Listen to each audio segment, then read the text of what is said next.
What's good, YouTube? In today's video, we back on Hoops Life. Today's video, I'll be teaching you how to get better at Hoops Life. Now, if you click on this video, you probably trash or you're worse than trash. But y'all don't even gotta worry about that, so I'm gonna be putting y'all on. Now, we're gonna break this video into 3 parts. First is gonna be things not to do. Second is gonna be things you can do, but you don't gotta do it. And then third is gonna be things you gotta do just get better as a Hoops Life player.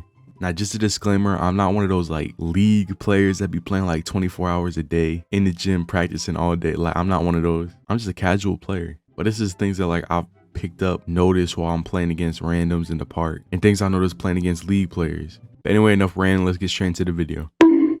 Alright, so the very first thing y'all not gonna want to do, and I've seen like almost 90% of like the randoms in the park that's like not good, like this dude right here with the full white outfit. I'm over here stroking. The number one thing I've noticed that they do is they reach for the ball. Don't do this, bro. If you reach for the ball, it might work sometimes, but if you keep doing it, people can just easily break your ankles. Like, there's no point. If they break your ankles, that's an easy 3, or they can just go straight to the rim. And that's one of the most common mistakes I see players make. So if you reach, you probably shouldn't do that. Now, the second thing that I don't recommend you do is solo queue in the park or in stage or even in matchmaking. If you don't know what I mean by solo queuing, I mean playing like 2s or 3s or randoms. If you're trying to get a good record and a good streak, this is probably the worst thing you can do. This is probably the equivalent of giving a stroller with your newborn child and your life savings to a hobo. Like, there's no point in solo queuing in park, stage, or matchmaking. You're asking to lose. Sometimes you might get a good player, but 90% of the time you're gonna go be playing with a bum that's gonna sell your record, sell your streak, sell everything. The third thing I don't recommend you do is if you're making a build by yourself, not using the YouTube video or none, don't put your points into free throw, don't put your points into rebound, and don't put your points into steal. Steal is pretty self-explanatory from the first tip. Rebound, it's pretty much useless. That one's a little iffy because I'm pretty sure it might make rebounding easier, but to be honest, I don't think it's worth it. And the free throw absolutely does nothing. I don't even think free throwing's in Hoops Life. It might be in rec, but I've only played like 1 game of rec, so I wouldn't even know. The fifth thing I don't recommend you do is jump in the paint. If someone goes for like a layup and then they double clutch or do a 360, if you jump, that's just gonna help them score. But if you just stay like guarding in the paint, even if they dunk, unless they get a contact on you, then yeah. But if you just stay guarding in the paint, if they're trying to go to the rim, if your build's not 5'9", if it's got some like good height to it and some good interior defense, then you should be good if you just guard in the paint. You don't gotta jump or none. Now, take this tip with like a grain of salt, because just guarding in the paint is not gonna get you very far. You gotta like test it out and see how to use it. The last thing not to do in Hoops Life is play 3s. If you playing 3s, like, what are you doing with your life? Like, 3s is probably like the worst thing you can play in a Hoops Life. I despise 3s. Like, if you ask me to play 3s, I'm literally leaving the game.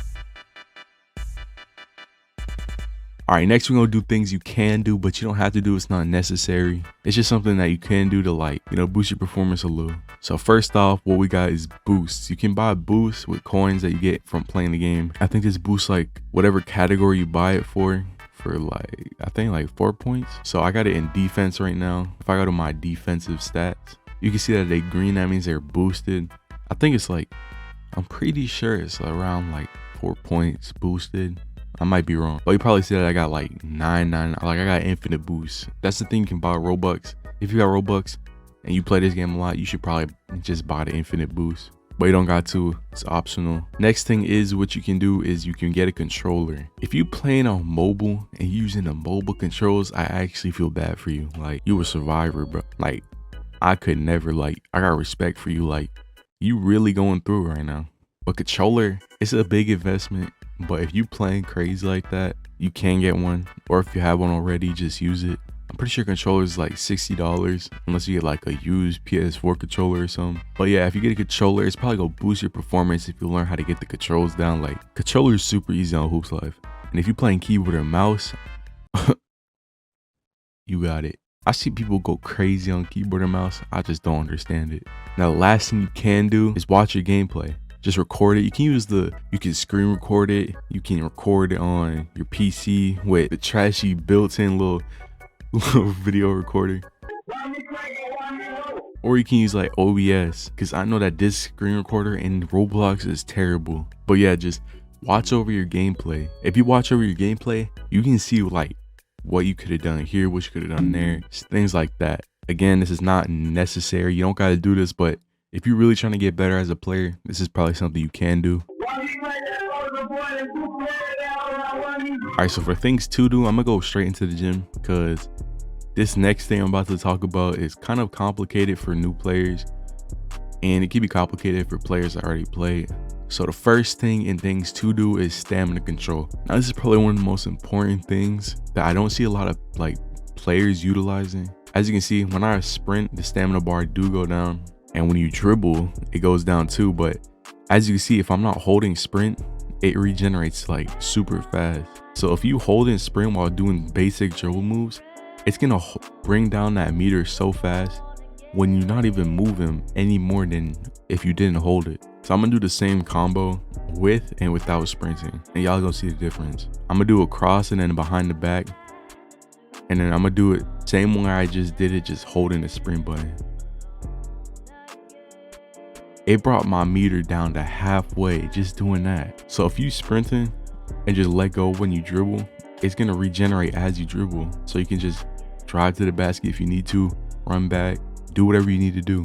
And this goes for offense and defense. If you're playing against a player and they doing like little dribble moves in the same spot, post moves, reverse post moves, and just staying in the same exact spot, you can just be guarding and you don't even need to sprint. And then when they go back, you can run, and if they try to rush the rim, you can just sprint with them. Stamina control is like one of the things that if you get it down, you could probably be like crazy insane at this game. Because if you playing against the defender and he's staying in the same spot and you just running around like this, your meter is gonna go down super fast. As you can see, it's about to run out.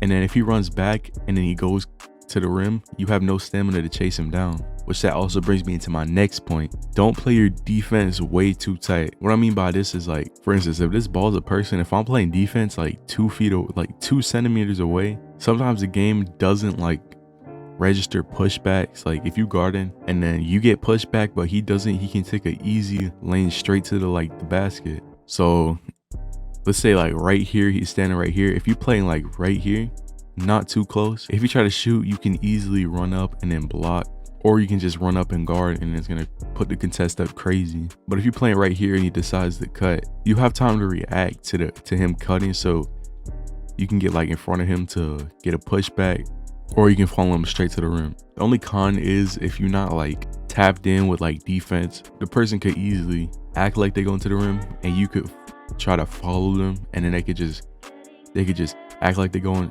step back, and then shoot. So if you're really good at defense, what you probably do is once you see him start to cut, if you're guarding, you're gonna walk over a little bit, and then if you see him proceed to go, then you'll sprint. But if you see him proceed to go, then you'll sprint. That's like stamina control, top tier stamina control. But then if he cuts back, instead of sprinting to follow him to defend the rim, what you can do is you can sprint to get to him so he can't shoot. Also, I didn't mention this earlier, but I don't jump for the ball. Like I will rarely jump for the ball.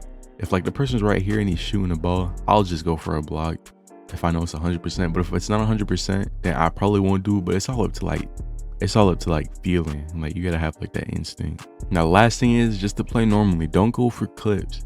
You gotta play like smart. If you're going for clips 24/7, like I've had this happen to me before. I'll have an ankle breaker, have an easy open 3, wait for him to stand up. I'll shoot just to shoot in his face, and it'll be a complete red because he's already standing up and he can easily guard it. Or if it's a close game, it's like 2 points away for both of us. Like I'll do a run back.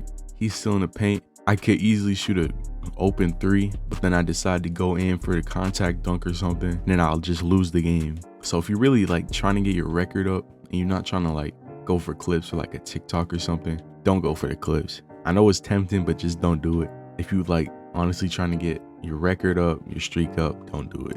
But yeah, that's all the tips I got for y'all. Pause. If y'all did like this video, be sure to leave a like, subscribe, a comment what y'all want to see next. I'm gonna try to post more consistently. Also, join up the Discord if you're not in there already. And anyway, that's all I got for y'all, so I'm out.